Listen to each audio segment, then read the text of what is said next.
नमस्कार, खबर उत्तराखंड में आपका स्वागत है। मैं हूं राहुल चौहान। खबरों बढ़ेंगे उससे पहले एक नजर आज की हेडलाइंस पर।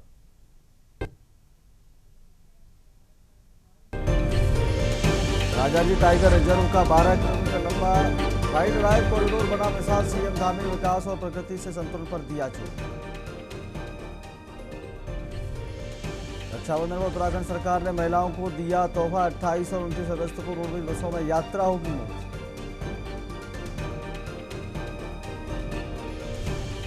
कांग्रेस ने एसआईआर प्रक्रिया पर उठाए सवाल। विधायक फुरकान का नाम हटाने पर विवाद। कांग्रेस ने पारदर्शी जांच की उठाई मांग।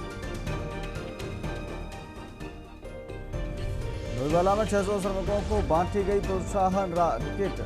पोषण, शिक्षण और स्वच्छता किट वितरित। श्रमिकों के लिए निःशुल्क स्वास्थ्य जांच की व्यवस्था। अंकिता हत्याकांड में तीनों अभियुक्तों को झटका। हाईकोर्ट ने तीनों की जमानत याचिका खारिज की। पुलकित आर्य समेत तीनों को हुई है उम्र कैद की सजा। उत्तराखंड में आज भी बिगड़ा रहेगा मौसम। मूसलाधार बारिश का अलर्ट। देहरादून में बंद रहेंगे स्कूल। आप देख रहे हैं के न्यूज, खबरों का सारथी।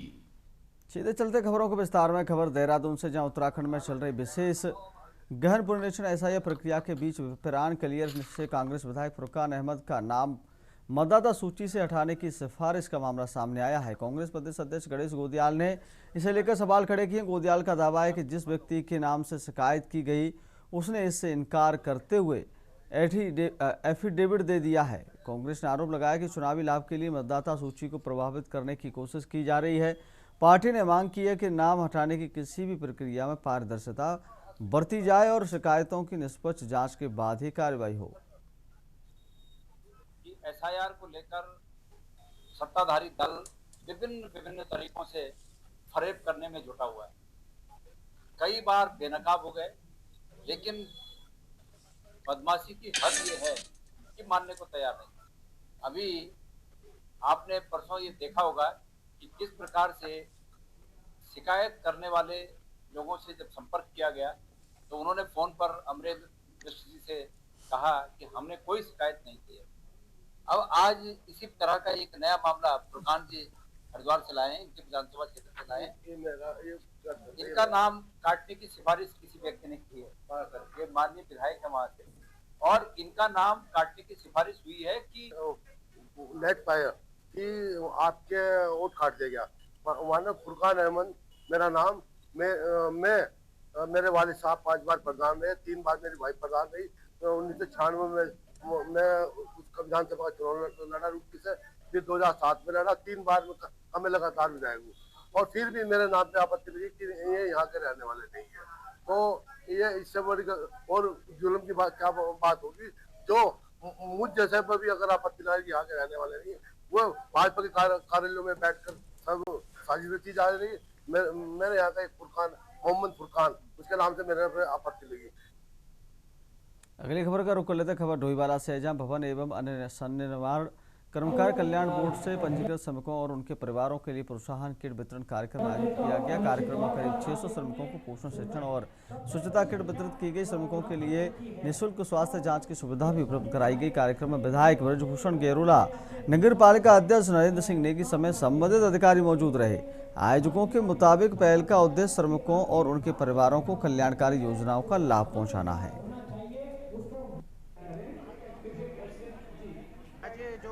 POCW है, उसके द्वारा श्रमिक कल्याण के लिए जो योजनाएं चलाई जा रही है वर्तमान में, एक तो सामग्री वितरण योजना है, दूसरा मेडिकल चेकअप का कार्यक्रम है। तो डोईवाला विधानसभा क्षेत्र के अंतर्गत आज उसका शुरुआत की गई है और विगत आने वाले 3-4 माह में ये कार्यक्रम अनवरत रूप से जारी रहेगा। कितने तरह के क्या इसमें एक तो एजुकेशन किट है जो लेबर है उनके बच्चों के लिए है, और एक हाइजीन किट है, और एक न्यूट्रिशन किट है। यानी व्यक्ति के जीवन से संबंध रखने वाली हर एक चीज़, चाहिए एजुकेशन है, चाहिए हेल्थ है, चाहे न्यूट्रिशन है, उन सभी की व्यवस्था की गई है।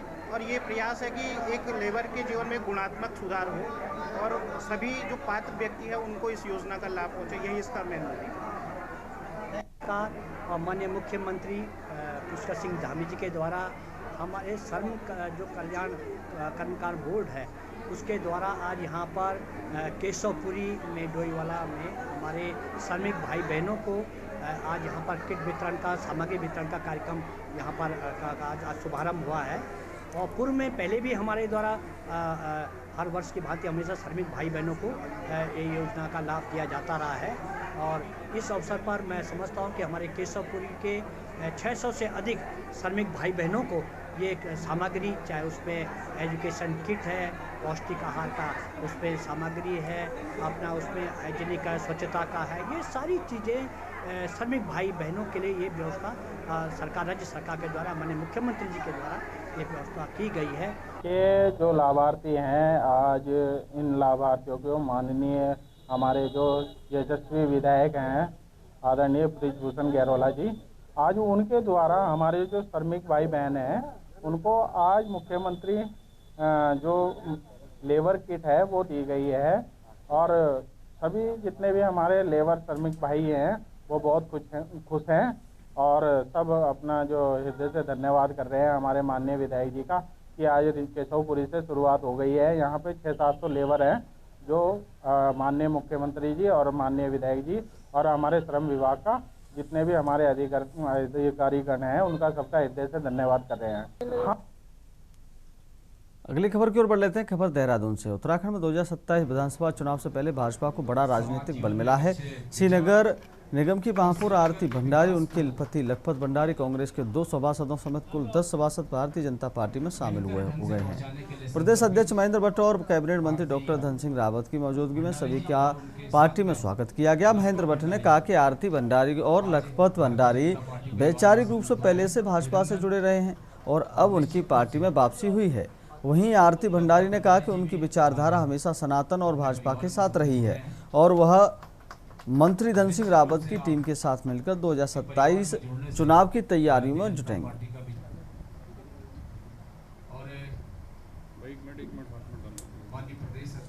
क्या कुछ कहेंगे?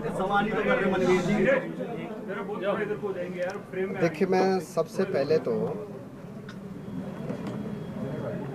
हमारे श्रीनगर के जो मेयर हैं श्रीमती आरती भंडारी जी, उनके पतिदेव लखपत भंडारी जी, 8 हमारे निर्दलीय पार्षद आज शामिल हुए हैं और 2 कांग्रेस के पार्षद बीजेपी में शामिल हुए हैं। मैं अपनी ओर से और माननीय मुख्यमंत्री जी की ओर से और प्रदेश अध्यक्ष की ओर से और भारतीय जनता पार्टी की ओर से आप सबका स्वागत कर रहा हूं कि आप भारतीय जनता पार्टी में आज शामिल हुए हैं। और बड़ी बात यह है कि कई कांग्रेस के लोग भारतीय जनता पार्टी में अब ज्वाइन कर रहे हैं। कल पौड़ी लोकसभा की बैठक हुई थी और उसमें मुख्यमंत्री जी भी थे, हमारे माननीय सांसद जी भी थे, हम सब लोग थे।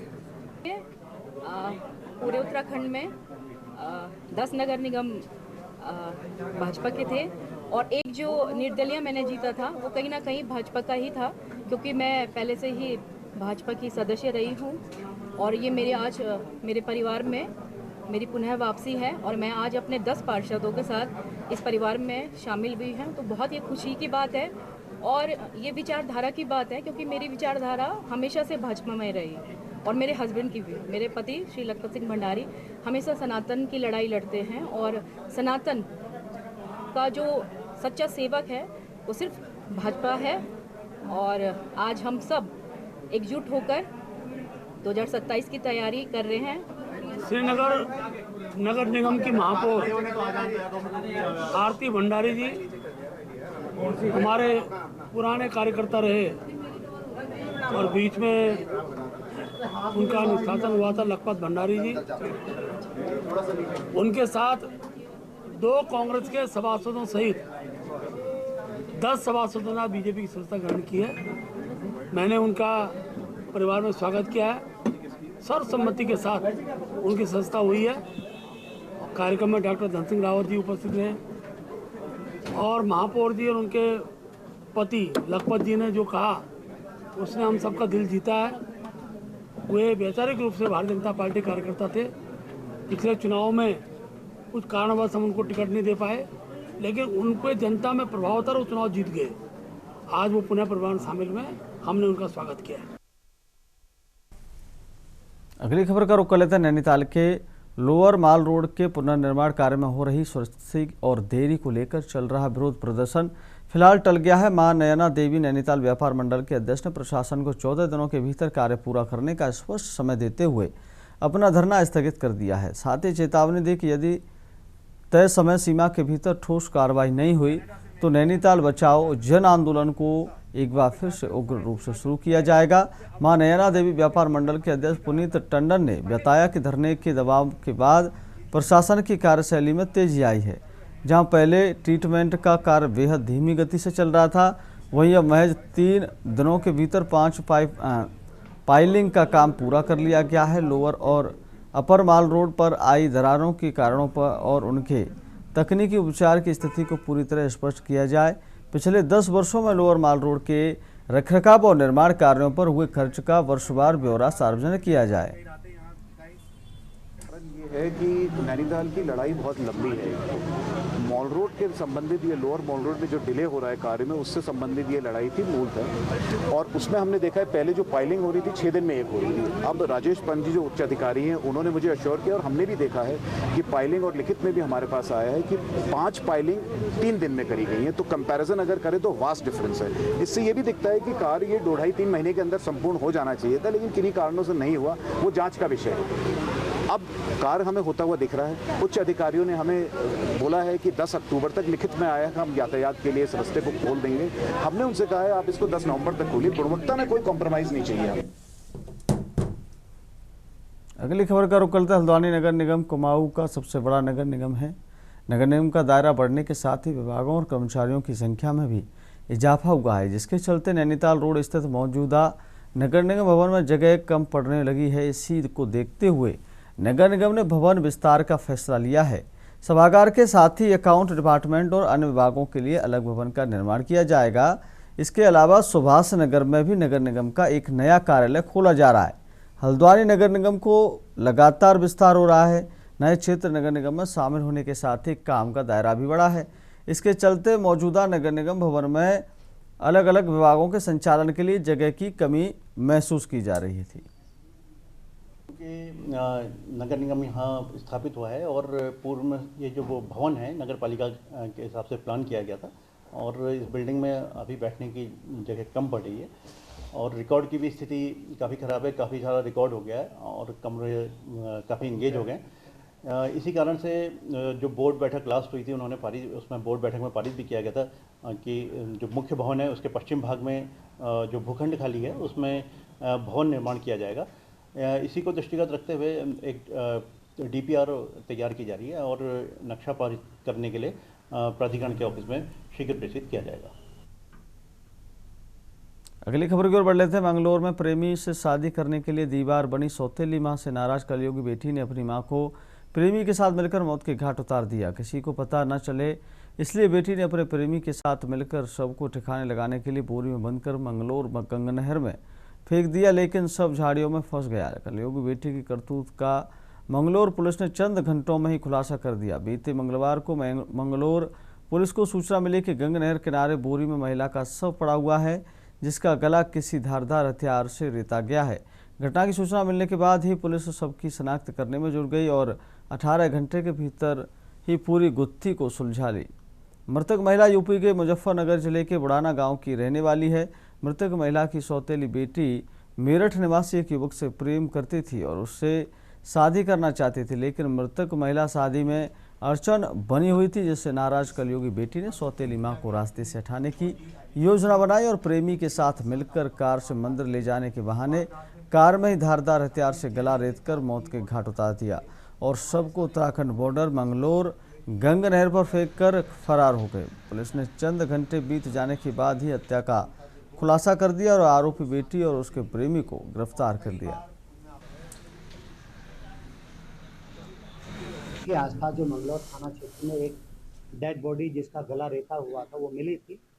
बॉडी अननोन थी, आइडेंटिफाइड नहीं थी। तो ये बात तय था, क्योंकि हमारी FSL टीम ने, हम सभी उच्च अधिकारियों ने भी स्पॉट का विजिट किया था, तो तय था कि उनके साथ वारदात करके बॉडी को वहाँ फेंका गया था। तो सबसे पहला टास्क था कि उस बॉडी का आइडेंटिफिकेशन करना, तो हमारे थाने से हमारे सीओ साहब के नेतृत्व में 3 टीमें बनाई गई थी, जिसमें सबसे पहला टास्क था कि इस बॉडी का आइडेंटिफिकेशन करना। अगली खबर का रुख कर लेते खबर हरिद्वार से, जहां सिडको स्थित मूंगी इंजीनियर्स प्राइवेट लिमिटेड कंपनी में एक मजदूर की मौत के बाद परिजनों ने कंपनी गेट के बाहर शव रखकर धरना शुरू कर दिया। परिजनों ने प्रशासन से न्याय मांगते हुए दोषियों पर कार्रवाई और मुआवजा दिलाने की मांग की है। मजदूर की मौत के बाद भीम आर्मी के पदाधिकारी और कार्यकर्ता भी मौके पर पहुंचे। संगठन ने कंपनी पर लापरवाही का आरोप लगाते हुए प्रदर्शन किया। मौके पर सैकड़ों लोगों की मौजूदगी रही। पीड़ित परिवार ने मामले में उचित कार्रवाई की गुहार लगाई है।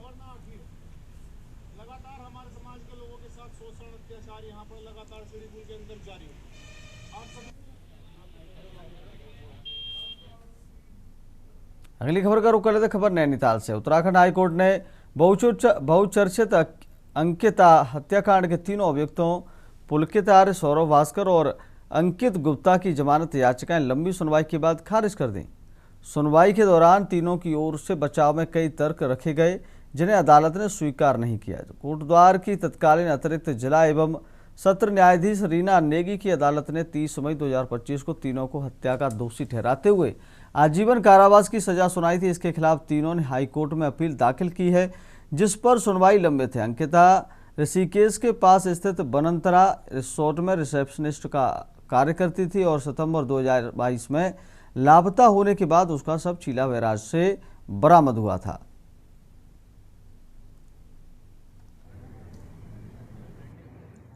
बहुत तरह के ऑडियो वीडियो जब रिलीज हुए हैं, उनके नाम सामने आ गए हैं, तो आप उन पे क्यों नहीं इंक्वायरी सेटअप कर रहे हैं? क्यों नहीं आप उनको इस घेरे में ले रहे हैं कि वो वीआईपी? हम तो क्या, सारी जनता, उनके माता पिता, सभी लोग कहते हैं कि जो बीजेपी के मुख्य चेहरे हैं वो सामने आ गए हैं, तो आप उन पर इंक्वायरी क्यों नहीं करें? क्यों राजनीतिक संरक्षण उनको दिया जा रहा है? हाँ, आज अपील बेल पर सुनवाई थी और तीनों अभियुक्तों की जो बेल थी उस पर सुनवाई पिछले 2-3 दिनों से लगातार जारी थी और आज ये फाइनली कंक्लूड हुई और तीनों जो अभियुक्त हैं उनकी जमानत माननीय उच्च न्यायालय ने इसमें रद्द की है, खारिज की है। और जहाँ तक दलीलों का सवाल है तो उनकी तरफ से भी दलीलें रखी गई टेलीफोनिक जो सेल आईडी के बेसिस पर, और जो बहुत टेक्निकल प्लीज थी। लेकिन हमने ये कहा कि हर वो एविडेंस, हर वो साक्ष्य जिस पर प्रोसिक्यूशन ने रिलाई किया है, सरकार ने रिलाई किया, उसको साबित किया है। और ख़ासकर 18 सितंबर की जो घटना है उसको, जो उसमें उसके आई विटनेसेस हैं और जो बहुत पुख्ता इसमें साक्ष्य है, आई विटनेस एविडेंसेस है, उसको पूरी तरह से प्रूव किया है, जो ये प्रूव करती हैं।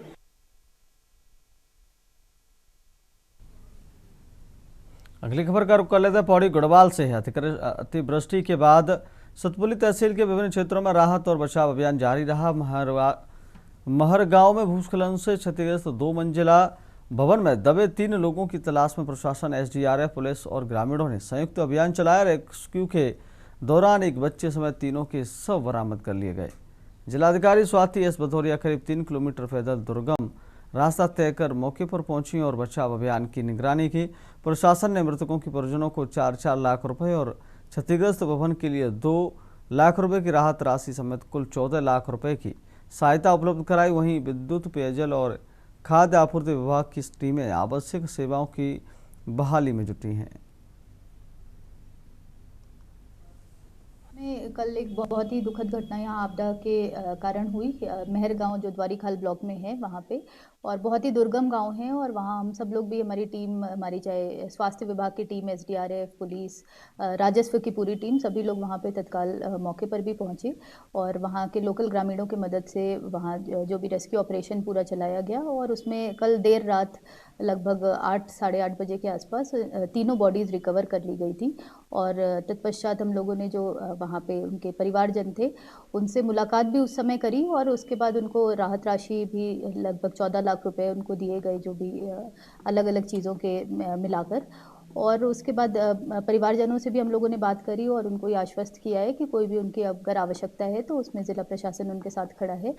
और आगे के लिए भी हम लोगों ने रात में के लिए भी अपनी रेवेन्यू टीम को वहीं कैंप करने के लिए भी निर्देशित किया था और जो आगे की जो उनके एनिमल्स कुछ घायल हो गए थे उनकी भी उपचार सुरक्षा सभी कार्य लगातार वहाँ पे किए जा रहे हैं। देखिए, जैसे आपदा के लिए डीएम के हमें निर्देश थे कि पहले ही सारी व्यवस्थाएं कर ली जाएं, तो इसी क्रम में हमारे यहाँ जिलाधिकारी महोदय के निर्देशानुसार और शासन के निर्देशानुसार सितंबर तक का राशन वहाँ मेहर गांव में भी हमारे द्वारा वितरित किया गया जा चुका है।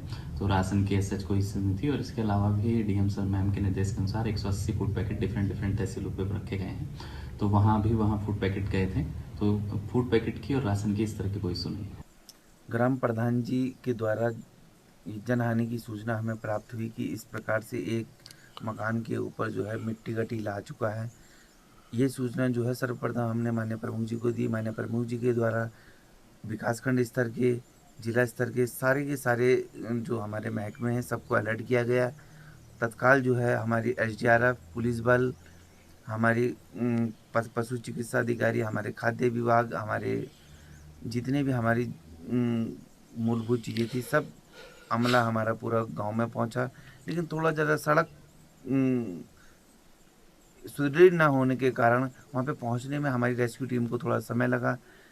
और मैं धन्यवाद देना चाहूँगा हमारे माननीय प्रमुख जी को, माननीय हमारी मैडम एसडीएम मैडम को, जिन्होंने जो है सुबह एसडीएम मैडम ने तो सुबह से लेके और लास्ट तक जो है रात 9:30 बजे तक वहाँ पे डटी रही।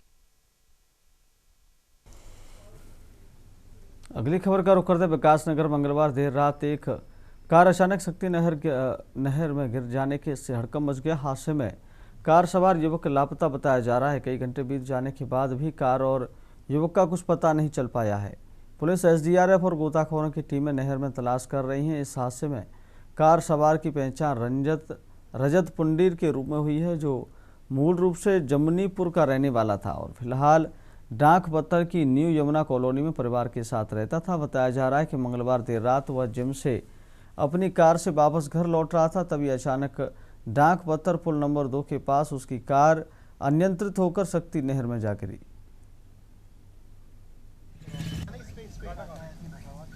इसमें अभी कल से रेस्क्यू चल रहा हमारा, कल रात से, और जो हमने लगभग 2-3 बजे बंद कर दिया था अंधेरा होने के कारण और बारिश होने के कारण। प्रातः इसको फिर से शुरू किया गया, जो अभी तक कंटिन्यू चल रहा है। इसमें अभी तक तो हमें कोई सफलता नहीं मिली है, लेकिन कंटिन्यू मेहनत की जा रही है। लगता है शाम तक प्राप्त करने की कोशिश करेंगे। पूरा प्रकरण क्या आप तक? ये एक किया की कोई गाड़ी है जिसमें डाक पत्थर का लड़का बताया जा रहा है। पूरा घटना ये ऐसे हुई कि जैसे भाई 9 बजे मैं अपना ऑफिस बंद करके चलने लगी, तो ऐसे ही किसी का फ़ोन आया रास्ते में कि जल्दी आ जाओ और कोई गाड़ी नहर में गिर गई। तुरंत हम वहाँ से आए और मैं अपनी पूरी टीम को लेकर आई, तो देखा इतनी देर में वो गाड़ी 2 नंबर क्रॉस कर गई। उसके बाद रात से हम पूरी छानबीन में लगे रहे। हमारे साथी सब लोग लगे रहे, स्टाफ लगा, पुलिस स्टाफ लगा रहा साथ में, और फिर हम कांटे पे पहुँचे, कांटा डलवाया वहाँ पर हमें कोई ऐसा वो नहीं मिला। लड़का अपने कार सहित नहर में गिरने की जानकारी मिली है। और जैसे मुझे जानकारी मिली तो भी जल विद्युत निगम के एग्जीक्यूटिव डायरेक्टर को मैंने बात की, तो ये नहर वगैरह का वाटर लेवल वगैरह भी घटाई गया, टरबाइन भी बंद कराई गई और हमारे एसडीआरएफ और लोकल पुलिस सर्च अभियान चला रही है। फिलहाल खबर उत्तराखंड में मेरे साथ इतना ही। देखते रहिए के न्यूज़ इंडिया। नमस्कार।